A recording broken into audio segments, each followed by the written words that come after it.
All right, we're ready to begin with Coach Smart. We'll ask him for some general comments on the game, and then we'll take your questions. I think we have a couple of floor microphones, so if you'll raise your hand for questions, and we'll get one of those to you. Coach? Yeah, I'd open by saying that Gary Stoken and the people in this event, the organization is first class. They do an unbelievable job. I love playing in this game. I love playing in this venue.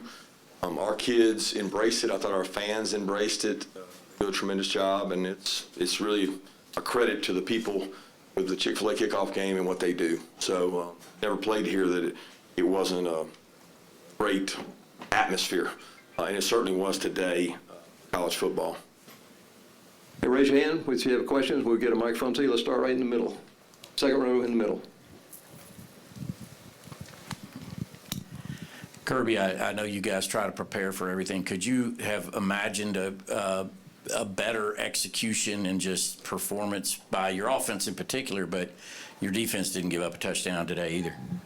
I was really proud of the way our kids played. You know, we tried to talk about coming out and playing as we were hunting, and we wanted to play connected football. That was all we talked about all week. We're going to play connected. We're going to play aggressive. We're going to be the hunter. Kids kind of bought into that theme, and they like playing here. Offensively, we did execute at a high level, which you have an experienced quarterback and you have experienced players, you can do that. I thought Coach Monken and his offensive staff had a good plan. They played well. Defensively, we were a little more bend, but don't break. You know, at the half, we both had 14 first downs. We really had not stopped them. Like either team had punted. So some opportunistic turnovers really helped the defense. Next question on the left front row. Coach, you talked defensively. One of the players that stood out was freshman Malachi Starks. What did you see from him in this game that you'd like and want to improve? And what went through your mind when he got that interception? Well, he's been probably our most productive defensive back all camp, which means he gets lots of his hands on balls, batted balls, he knocked down balls, he had picks. He's a football player, and we wanted to get him in the game early, and fortunately, it was a play where he was one-on-one, and he made a really good play on the ball. He's an incredible athlete. He has good speed. He's got a lot to learn, and I thought he played with great composure today, and he can be a really talented player. Next question on the far left. Go ahead, yeah. Coach, you had 10 different players catch a pass today and 5 different players score touchdowns. What does that say about the depth of your skill positions? Well, I don't know that we have great depth. I know that we can spread the ball around.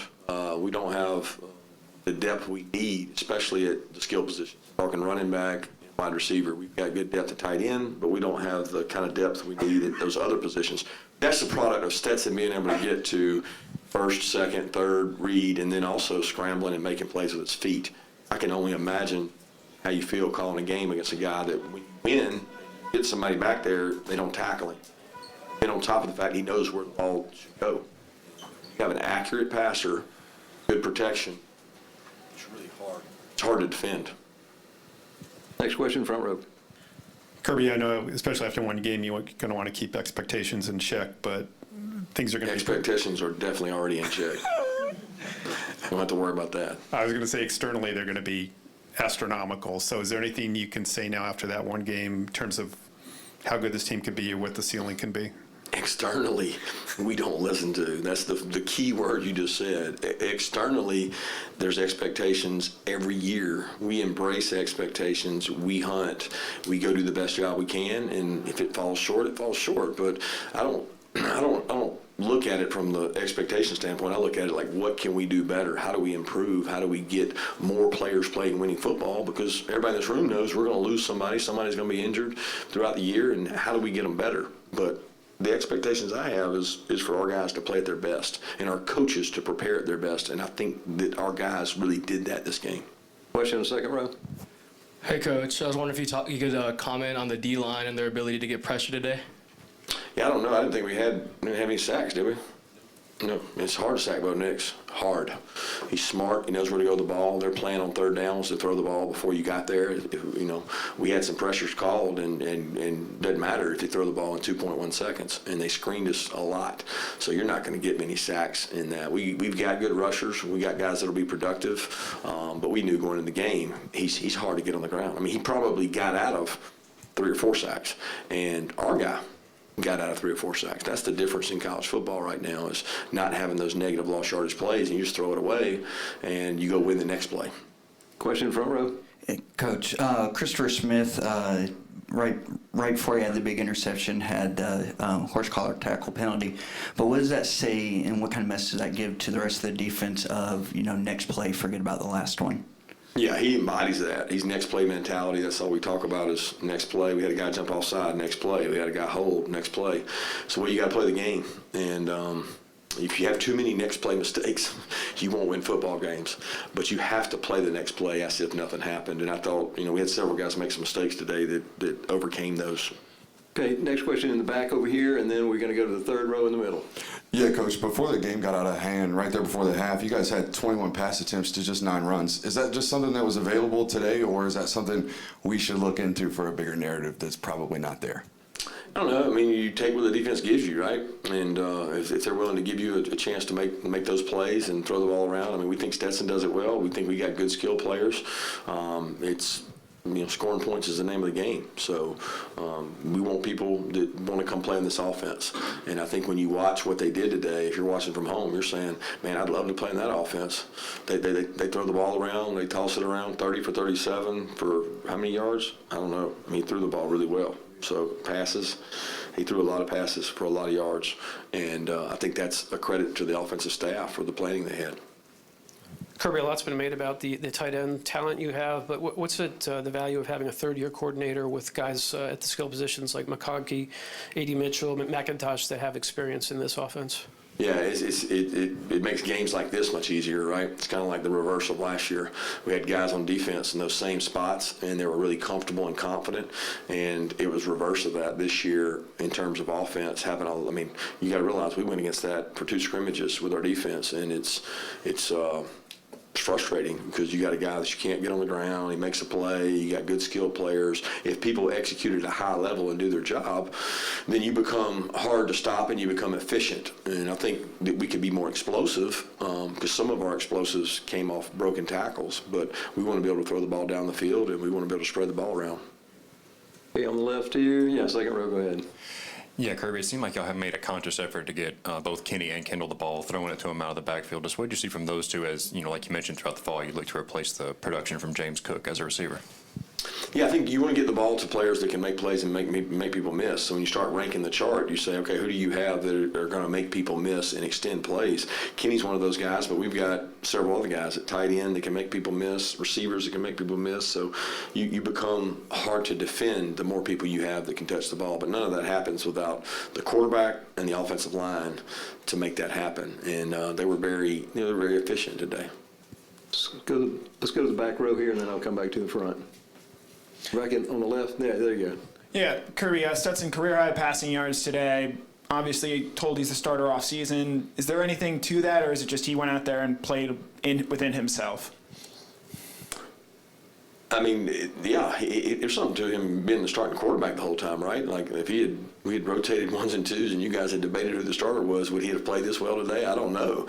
I don't think Stetson really gets affected by anything I do, you do, or anybody does. Stetson lives in his own world, and he does a really good job of blocking out all the noise. The guy had a flip phone, in 2021. So he doesn't really get into all that. And I think that's what his kind of edge is. All right, and he made some plays that he didn't make the right decisions on today, and he knows those. He knows his mistakes.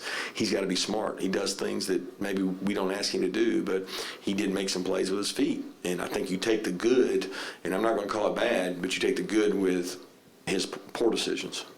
Front row in the middle, go ahead. Hey, Kirby, what was the question you wanted answered today, and did you get what you were looking for? Yeah, I want to come out and play aggressive. And I told our team, I don't care about the results of the game. I don't care about all I care about is, did you come out and play aggressive? And we tried to make it really simple.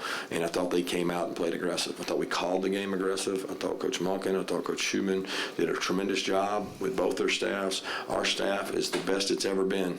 We got a great staff right now, and it's awesome because we've got we've always had good staff, but we've got a really great staff right now in terms of guys enjoying to work together and putting plans together, and I thought they did a great job of doing that. Good time for 2 more. Let's take one on the left and then the one on the back right.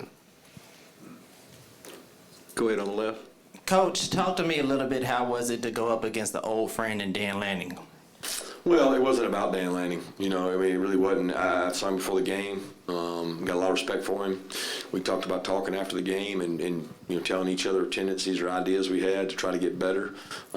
We agreed not to share with other people because it only hurts both of us. And I got a lot of respect for Dan. Some of those players were out on that field. Dan Lanning recruited. And Dan Lanning did a tremendous job for the University of Georgia while he worked for the University of Georgia, and now he's working for Oregon. He's going to do a really good job at Oregon. He's relentless. And they'll bounce back from this, and he knows that we got better players. And he'll never say it, but he knows we got better players, and I respect how he works. You got a last question on the back? Back here. Yeah, got two. One, are you suggesting that Stetson no longer has a flip phone? I don't think he does now. I think somebody said he didn't. I don't know. I hadn't checked.